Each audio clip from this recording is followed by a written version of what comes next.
Greetings. Had a reader, was a brother. He asked me a couple questions about sex, and I'm going to go ahead and take this time to go ahead and talk a little bit more about sex. Now, those people that have been following this channel since I started publicly putting out this information, you know that I kind of put a lot of emphasis on sex. I speak of sex in relationship to spirituality.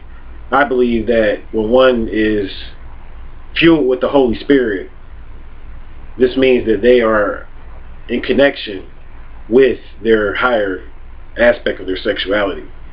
So when you say, I'm fueled with the Spirit of God, this means that you are in tune with your sexuality.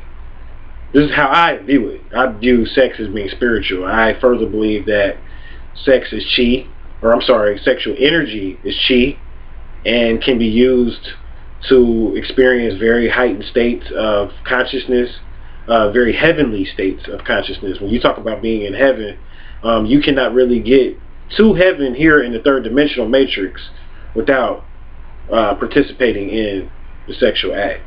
The sexual act is the closest thing to heaven. But still, here in the third dimensional matrix, even though the sexual act is beautiful and wonderful, we must use control. We must have discipline when it comes to using our sexual energy. This was a gift that was given to us, not just for creation, not just for procreation. A lot of people believe that sex is strictly to produce children, and that's not the case. The reason why we know that's not the case is because of the way that the sexual drives are set up.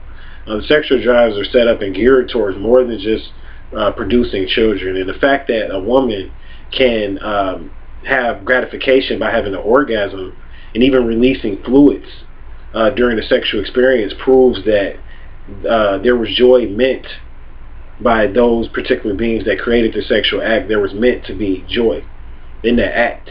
The sexual act was not meant to just be an act of procreation. A lot of people say, well, it feels good because that was the only way that we would produce. Is based off the fact that the sexual act feeling good. These things are not true. These things are myths. When you get into studying the human body, you'll know that, like I said, if the woman is able to experience gratification, then this shows that the sexual act was meant for pleasure, because a woman cannot get a man pregnant by having an orgasm. When she has an orgasm, this is strictly for gratification. It's strictly for pleasure. And this is how we know that the sexual act was meant to please the human species. And not only that, but it's meant to heal the human species. When sex is partaken in correctly, it is the ultimate tool of healing. Every man and woman on this planet should learn how to be what's called a sexual healer. I know you guys heard the old school song Sexual Healing or whatever, but yeah, that's true. The whole sexual healing thing or whatever is very true. You want to be a sexual healer, and that's what's going to help to keep a long-lasting relationship. You should be able to heal all of those insecurities and negativities that you and your partner may be experiencing by having a strong bond and a strong sex life. A strong sex life is the bonding factor between man and woman. When man and woman are not having sex, they're probably not having a good relationship together unless they've been with each other for a while. Because when couples have been with each other for a while, they don't have to have as much sex. They don't really have to have any sex because now they've connected mentally. But it takes a while for the minds to connect on that level to where you could literally be faithful to a woman that you're not sleeping with. If she was sick, you wouldn't go out there and you wouldn't cheat on her. So sex is deep. Sex is deep. It's misunderstood. A lot of people, they associate sex being evil and it's wrong and it's bad and it's unclean. They talk about the Immaculate Conception. So I covered that in other videos where I go in depth and talk about immaculate just means clean. So you want to let your sexual acts and experiences be clean, and that makes it immaculate, meaning that you want to partake in sex with people that are eating a clean diet. You don't want to go down on a woman orally that is eating garbage in her diet, because that's going to come out through her vagina. You don't want to go down on a man that is eating garbage, because that's going to come out in his semen. So you want to go down on these type of people. There's nothing wrong with going down on people, but there you have to be clean in everything that you do. So no, I'm not, because I'm going to get into some of the questions now. I'm just letting people know I'm not against any sexual acts. As far as experimentation, my thing is it has to be clean. Anal sex is not clean. Sex in the rectum is not clean. And that's why I don't promote any type of anal sex. I'm not against people that do it. If that's what you do, that's what you do. I don't promote it. You know what I'm saying? I don't promote it because anal sex is not clean. It's not a clean act. So that's basically my views on that or whatever. Because a lot of people want to know my views just on sex in general. That was one of the questions. Now another question is, how do I feel about a male having, or a woman having multiple sex partners? A man or a woman having multiple sex partners. I get this question a lot. Now, a man having multiple sex partners is justified a lot of times by polygamy, and is justified based upon the fact that a male has what's called a direct sex drive, and a male can get more than one person pregnant within one day, whereas a female has what's called a ascending. A male has a direct current type of sex drive, or what I call a DC sex drive. A female has an AC sex drive, meaning an alternating current. Her sex drive alternates, and she can only get pregnant once every 9 months, unless she's having, I mean, of course she can have twins, but as far as her getting impregnated, that can only happen once every 9 months. So, a male has the potential, of course, to have more than one sex partner, and so does a female. A female can have sex with another male, even though she's pregnant. So, a man can't really say that he should be able to have multiple sex partners just because his sex drive, you know what I'm saying, is direct. It's a direct current type of sex drive or whatever. So therefore, I need to basically relieve myself more. If you really get into mastering the male body, see, I'm a spiritualist, and you can't really get that over on me.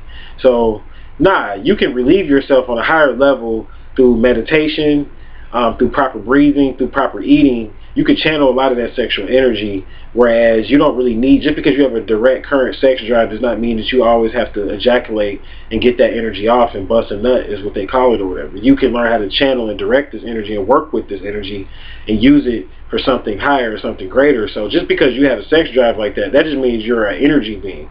That's the reason why a male has a sex drive like that, because he has a certain type of energy that he's in contact with, because you are an energy being.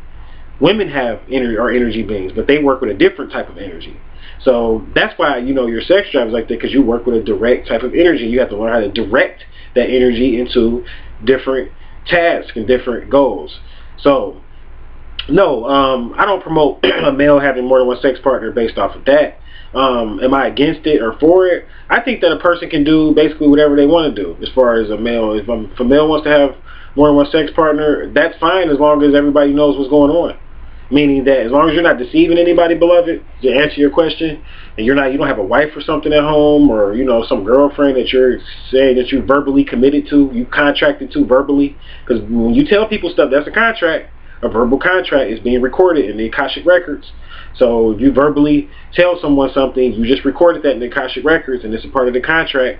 So if you have a significant other and you committed to her verbally, you're obligated to her, and if she doesn't approve of you doing those things, then you are wrong for having multiple sex partners. That's basically how that goes, and that's for marriage or whatever. You're basically not in the right if you do that according to the universe, because you consented verbally. So the same thing with a woman. Same thing with a woman. As far as polygamy and polyandry, and a man having more than one wife and a female having more than one husband and all that type of stuff, again, all of that's based on you. People can do whatever they want to do.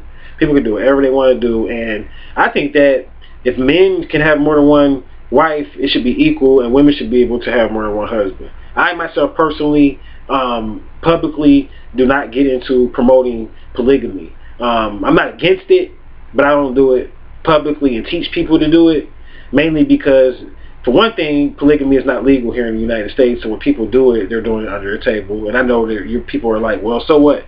The United States this is nothing but a private corporation, so who cares about what's legal here? I'm going to do what I want to do. That's cool. You're going to do what you want to do, but at the end of the day, you can't legally partake in something like that and be able to pass on wealth. Like the second wife is not going to be entitled by law to certain aspects of your estate and things like that, because you know she's not legally considered to be your wife or whatever. So I mean, the legal aspect of it is important. I think that people that are into polygamy should try to be just like the homosexual community did.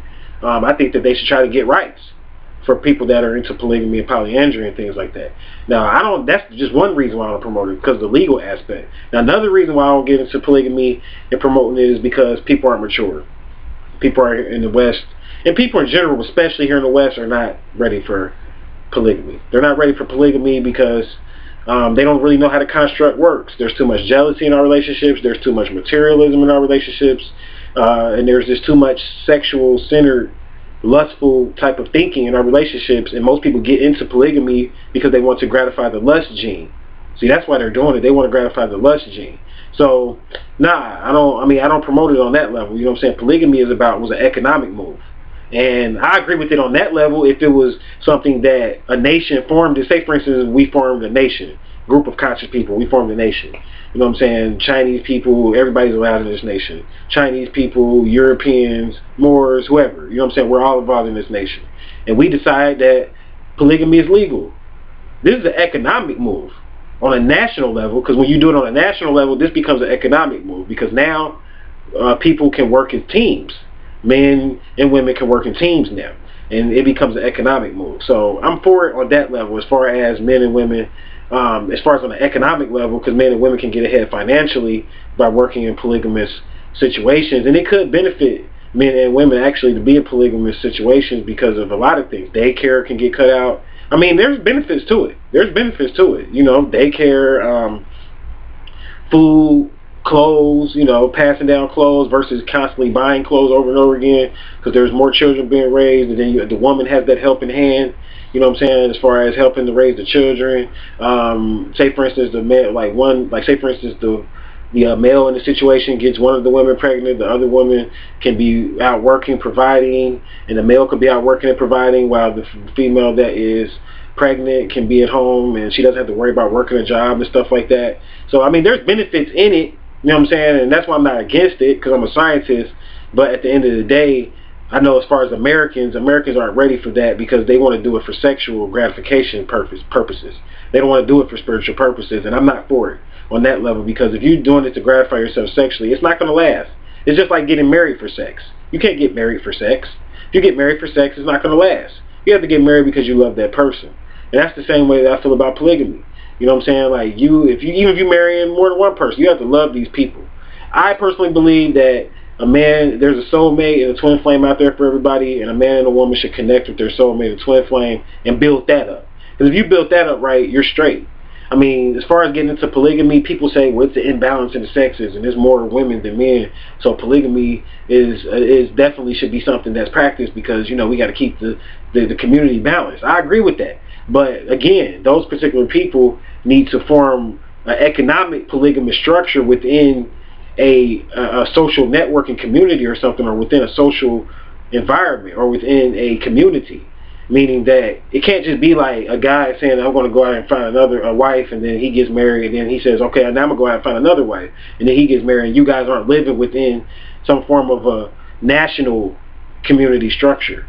I think that polygamy should be done by groups of families if it's to work properly, as a village type of structure, not just as on an individualistic basis.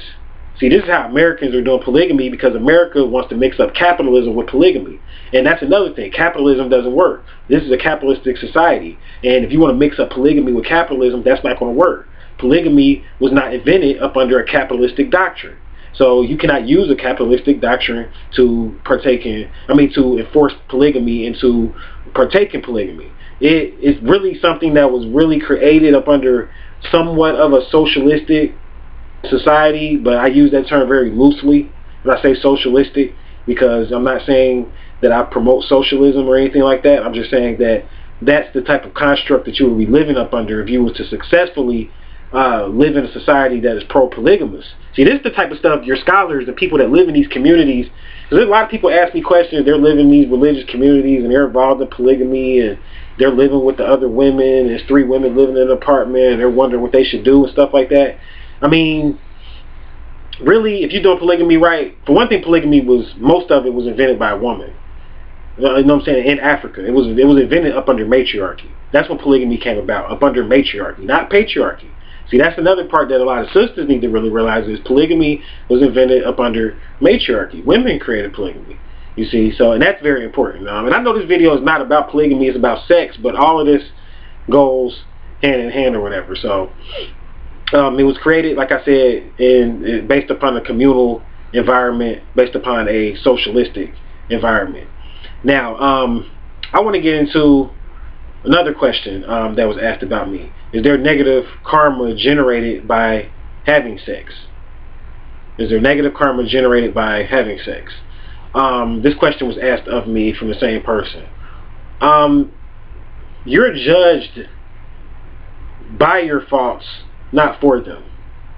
What I mean by that is this.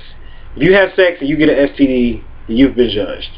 If you have sex and you don't get an STD, and you don't get anybody pregnant, and nothing negative comes from that, then you didn't get judged for it. You judge yourself. So, is it any negative karma generated by having sex? No. That goes back to religion. You see, sex is not filthy. The only thing that makes it bad is when you don't tell people what you're doing. Meaning that if you're in a relationship and you're not telling people that you're in a relationship, then that's when it becomes bad. You see, but as long as you're telling people, then, I mean, it's okay. There's no negative karma associated with that. So, I really hope this helped. A lot of young people really need to watch this video, definitely, because like a lot of our young people, they don't really have a clue when it comes to sex. They don't have a clue when it comes to making their word bond. And when they say something, they're committed. And that's why a lot of young people are cheating and doing stuff and creeping and all that. If you really, I'm going to say this, if you got to lie to somebody and you got to lie to kick it, as they say, then you're a coward. If you got to lie to somebody, you should be able to do things in the open, out front. You shouldn't be a coward. So if you want to do something, if you want to have sex with somebody else, and you're in a relationship, you want to do it that bad, be a man or be a woman and go tell that person, like, look, this ain't going to work. I want to see other people, so we need to take some time apart, but I'm going to have sex with somebody else. You need to be clear about it, or break up with them at least and say, we're not together no more. Now, I'm not telling people to go break up. I'm telling people to be real. And I get tired of people, you know what I'm saying, not keeping it real. And what I mean by keeping it real is that they don't want to deal with truth. People want to deal in illusion and make up things, lie to themselves and stuff like that. So deal in truth. And you'll be okay as far as sexuality. Use your sexuality and look at it as a spiritual tool. Because it's a spiritual tool that was given to you by your creators, by the Most High. You know what I'm saying? And that's why, you know, so much energy involved with it, because this is your life force. Sex is your life force. When you have sex with somebody, you're giving them your life force. So you want to be wary who you have sex with, because you don't want to be giving people your life force unless they're worthy of it, and unless you're willing to take in their life force, unless you're willing to merge in life forces and become one. See, this is when you really have sex with somebody, you're really married to them. You know what I'm saying? And you become one, and you merge in together and become one. It's a partnership. So sex is important on a spiritual level. The energy of sex is the life force energy that can be used and raised up and sent out the crown chakra. So sex can be used to attract things to you. Men, another great thing about sex is when you become celibate, you can use the sexual energy as a magnet and a tool to attract what you want to you. You can use celibacy to attract your soulmate to you. It works, because when you are not participating in the sexual act, you become more magnetic. See, celibate men are more magnetic, and they attract more women because of the energy, the chi, and the women can see that. You know what I'm saying? Because a man is not giving out, spilling his life force, and he's keeping all that magnetism and all that energy harnessed in his aura, and he's able to attract more. So it's not wrong with being celibate until you can meet the right person. Just learn how to work with the energy, not being celibate sitting around and masturbating because you really want to let loose. You know what I'm saying? Being celibate, knowing that you're working a ritual and that energy is being used for something. Being intelligent, looking at your body as an instrument that you can use to accomplish things with, instead of just looking at your body as a tool that you must gratify. See, it's about how you look at things and how you think about things. But that's going to do it for me as far as answering my views on sex and answering those few little questions about sex that a particular subscriber has. So I hope this helps, and for more enlightening videos or to ask me questions, you can shoot me an email at 13signsastrology@gmail.com. And until we meet again, I will leave you guys in peace.